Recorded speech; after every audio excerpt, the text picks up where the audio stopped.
हाँ जी। तो finally world cup start हो गया।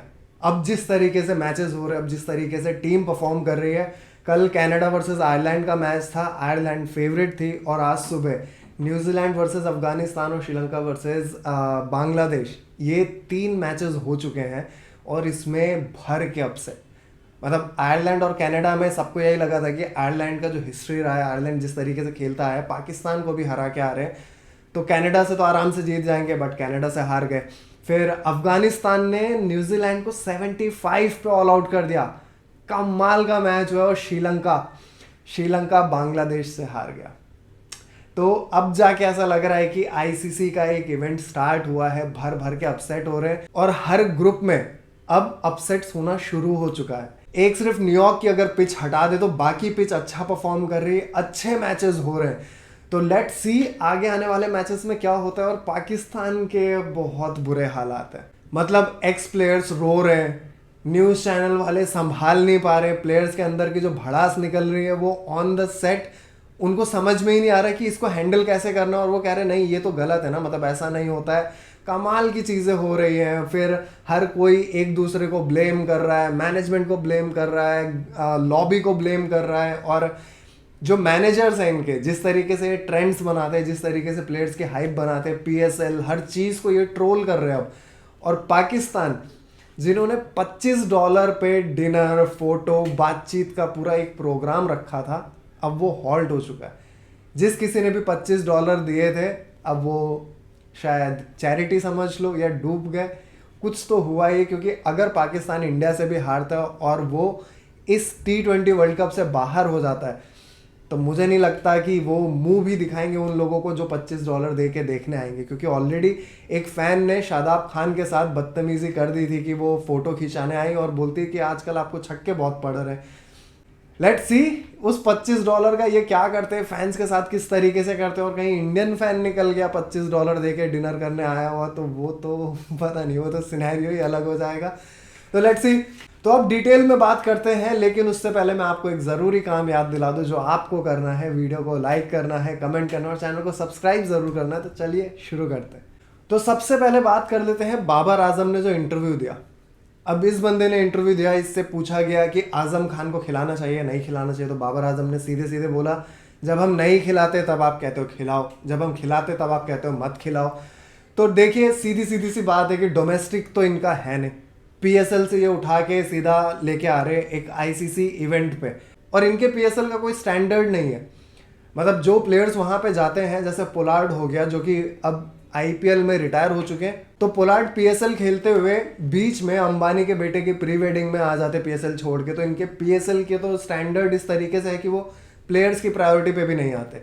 तो अब उस लीग का जो इंपॉर्टेंस है या फिर जो उनका स्टैंडर्ड है वो उतना नहीं है कि वो आईसीसी के इवेंट पे compete कर पाए। आजम खान वहां पे अच्छा परफॉर्म करते हैं और इंटरनेशनल में आके अभी तक आजम खान का उस तरीके का परफॉर्मेंस आया नहीं है। तो ऑब्वियसली क्वेश्चंस उठेंगे। और इनके टीम में 3 विकेट कीपर है। इस आईसीसी इवेंट के पहले आजम खान कीपरिंग कर रहे थे, अब वो यहाँ पे आके लास्ट मैच में उन्होंने कीपरिंग नहीं की। मैंने अपने पिछले वीडियो में कहा था कि फ़खर जमान वो जब सुपर ओवर में आए तो फिर वो रनर एंड पे क्यों थे, स्ट्राइक लेने क्यों नहीं गए। अब पाकिस्तान वाले सारे न्यूज़ चैनल पे या यूट्यूब चैनल पे सब जगह हर कोई बिजी चल रहा है और हर कोई एक ही चीज़ बोल रहा है कि जब लेफ्ट हैंडेड बॉलर अगर बॉलिंग करने आ रहा है सुपर ओवर में, तो Fakhar Zaman non striker end पे क्या कर रहे थे। और ये बहुत ही, इसमें कोई रॉकेट साइंस नहीं, बहुत ही बेसिक चीज़ है ये। बट उससे भी मेजर अपसेट आज के मैच में हुआ। अफगानिस्तान ने जिस तरीके से न्यूजीलैंड के सामने खेल दिया, कमाल की बैटिंग की है। गुरबाज ने जिस तरीके की बैटिंग कर दी, केकेआर में ज़्यादा चांसेस नहीं मिले, सिर्फ सेमीफाइनल और फाइनल खेला था, उसमें अच्छा परफॉर्म किया था उस बंदे ने। और आज 56 बॉल पे 80 रन की इनिंग खेल दी। जिस तरीके का पावर प्ले पे स्टार्ट दिया रहमतुल्लाह गुरबाज ने और इब्राहिम जादरान ने, जिस तरीके से ये लोग पार्टनरशिप कर रहे हैं, युगांडा वाले मैच में भी इन दोनों ने जिस तरीके का स्टार्ट दिया था अफगानिस्तान को, कमाल की बैटिंग, कमाल की बैटिंग। 19th ओवर में एक रनआउट राशिद खान वाला थोड़ा ज़बरदस्ती का था, अदरवाइज क्योंकि राशिद खान अच्छी बैटिंग कर लेते, ये हम सबको पता है। तो रहमतुल्लाह गुरबाज को इतनी जल्दी दिखाने की ज़रूरत नहीं थी और नेक्स्ट बॉल पे आउट होके भी चले गए। बोल्ट ने क्या कमाल का यॉर्कर मारा था, कमाल का लास्ट ओवर कराया बोल्ट ने, 3 विकेट लिए थे और 2 या 3 ही रन दिए। तो कमाल का। और न्यूजीलैंड से बहुत गलतियां हुई, कैचेस छोड़े, रन आउट छोड़ा है। न्यूजीलैंड इस तरीके से नहीं खेलता है। आज जिस तरीके से उन्होंने खेला है, न्यूजीलैंड तो अपने फॉर्म में ही नहीं दिखा है, मतलब पूरी की पूरी टीम फॉर्म में नहीं दिखी है। और ओडीआई वर्ल्ड कप में विलियमसन ने जिस तरीके का कैच पकड़ा था, आज सेम तरीके का कैच विलियमसन के हाथ से छूटा है। ऑब्वियसली वो एक फेयर चांस नहीं था, वो लक फैक्टर ही होता है कि उसकी हाइट थोड़ी सी नीचे होती तो विलियमसन के हाथ पे आ जाती, बट फिंगर्स पे लगी। लेकिन इस तरीके का कैच ओडीआई वर्ल्ड कप में विलियमसन ने पकड़ा था। बट आज न्यूजीलैंड के फेवर में कुछ भी नहीं किया। और बॉलिंग करने जब अफगानिस्तान उतरा है, तो अफगानिस्तान के हम सबको पता है कि बॉलिंग उनका स्ट्रॉन्ग डिपार्टमेंट है, बैटिंग अब धीरे धीरे एक स्ट्रॉन्ग डिपार्टमेंट उनका बन रहा है।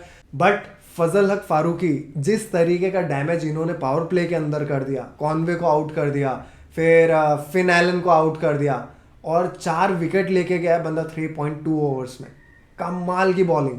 5 विकेट हो जाने चाहिए थे, 5 विकेट हो जाता तो बंदे का स्टैट और ऊपर जाता और एक कंप्लीशन मिलता उनके भी एक स्पेल को। बट स्टिल मैच जीत गया अफगानिस्तान। जिस तरीके से उन्होंने खेला है, राशिद खान ने 4 विकेट लिए, 17 रन देके 4 ओवर में। कमाल की बॉलिंग, एक टीम एफर्ट, फील्डिंग जबरदस्त की है अफगानिस्तान ने। और न्यूजीलैंड के लिए एम्बैरसिंग चीज ये है कि ये ऑल आउट हो गए इतने लो टोटल में, और इनका जो हाईएस्ट स्कोरर है ग्लेन फिलिप, 18 बॉल पे 18 रन। न्यूजीलैंड इतना बुरा नहीं खेल सकता, मतलब आज तो बहुत ही ज्यादा ऑफ डे था उनका, या फिर ये कह सकते हैं कि ये फ्लूक नहीं था। अफगानिस्तान ये करने का दम रखता है, और अफगानिस्तान ने आज अपने प्लान्स को एग्जीक्यूट किया, तो इसको अपसेट नहीं बोल सकते। अफगानिस्तान अब धीरे धीरे उस लेवल की टीम बन रही है कि ऑन अ गिवन डे अगर वो अपने प्लान्स को एग्जीक्यूट करें, उनके बॉलर्स इतने केपेबल है कि वो किसी भी टीम को ऑल आउट कर सकते, उनका वो स्टैंडर्ड है। और आज एक और इम्पॉर्टेंट मैच होने वाला है, ऑस्ट्रेलिया वर्सेस इंग्लैंड, जो कि 8 बजे है, तो उस पर भी एक वीडियो बनाऊंगा। बट श्रीलंका वर्सेस बांग्लादेश, अब ग्रुप स्टेजेस में अलग अलग ग्रुप्स में जिस तरीके के अपसेट हो रहे हैं, यहाँ पाकिस्तान हार गया ग्रुप ए में, ग्रुप बी में इंग्लैंड के मैच में बारिश हो गई थी, अदरवाइज स्कॉटलैंड 90 रन पे खेल रहा था, 10 ओवर में 90 रन बना चुके थे वो, शायद इतना ही मैच हुआ था।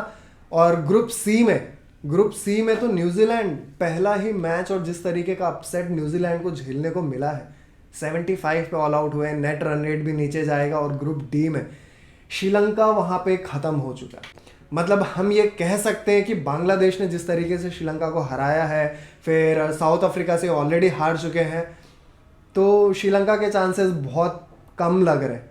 नीदरलैंड है वहाँ पे, आज साउथ अफ्रीका वर्सेस नीदरलैंड भी होने वाला है, तो कमाल के मैचेस हैं आज तो। और श्रीलंका और बांग्लादेश वाले मैच की अगर हम बात करें, तो श्रीलंका और बांग्लादेश के मैच में ये नागिन कॉम्पिटिशन होता है इन लोगों के बीच में, जिस तरीके की इनकी राइवलरी है, ये मैच भी काफ़ी बड़ा मैच था।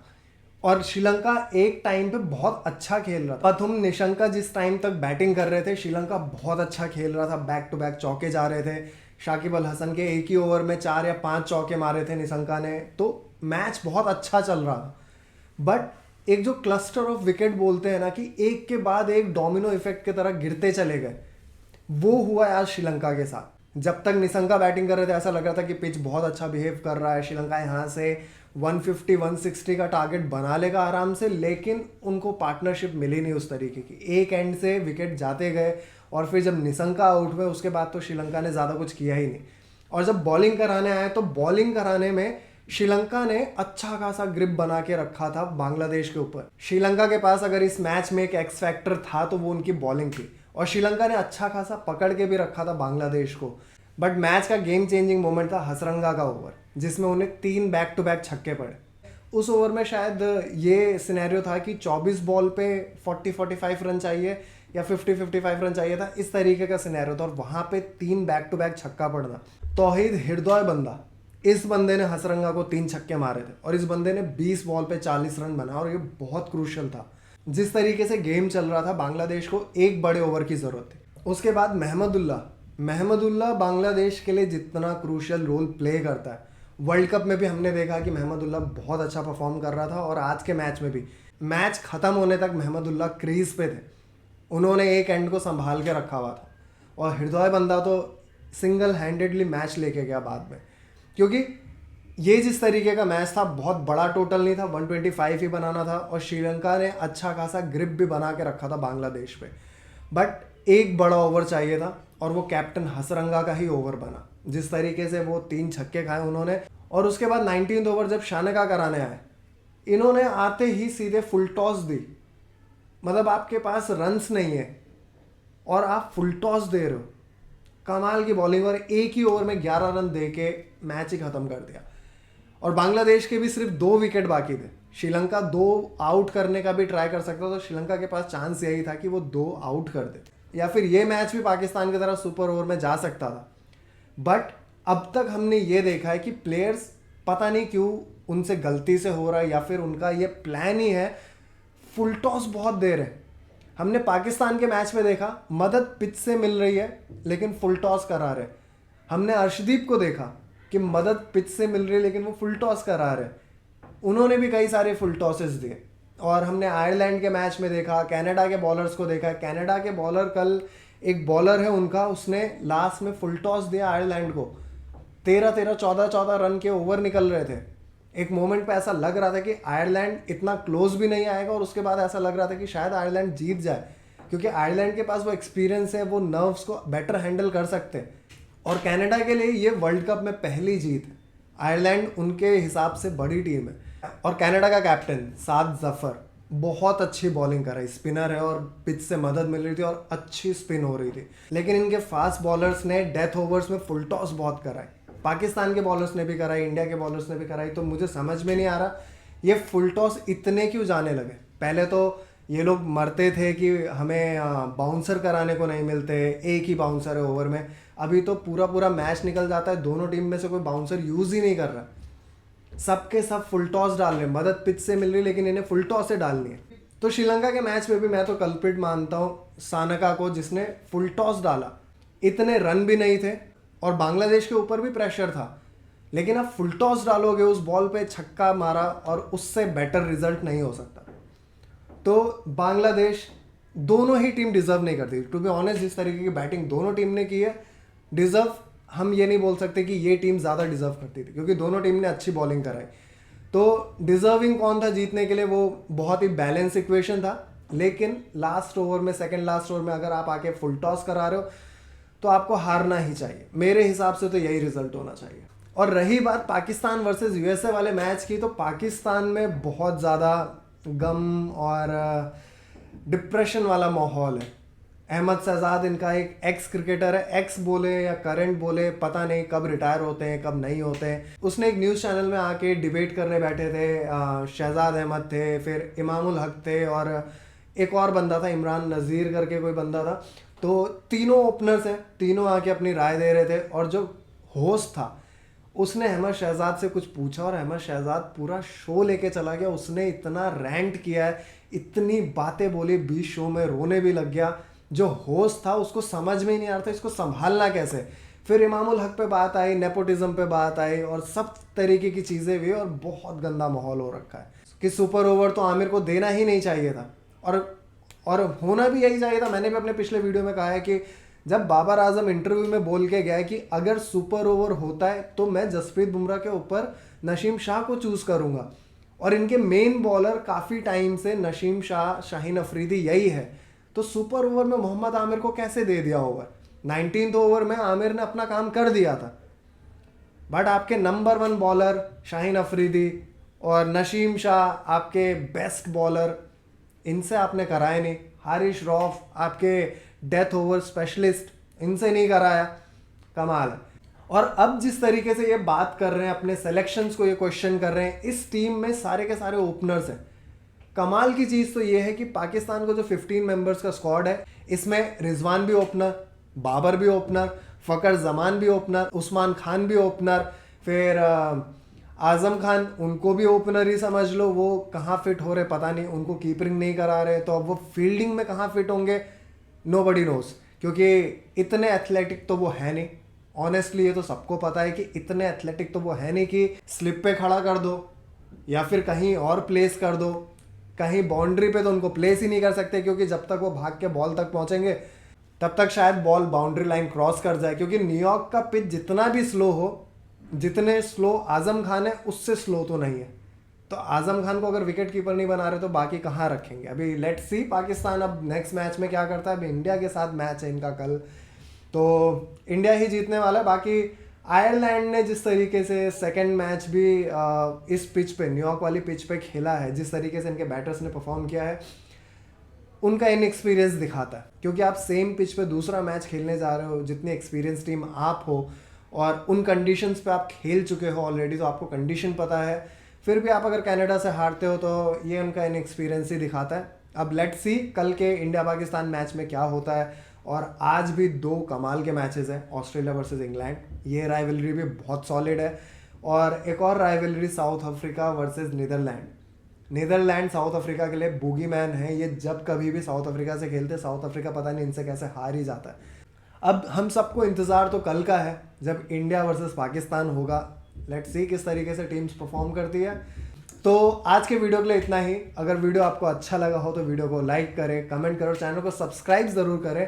अब हम मिलेंगे आपसे नेक्स्ट वीडियो में, तब तक के लिए bye, take care, peace out.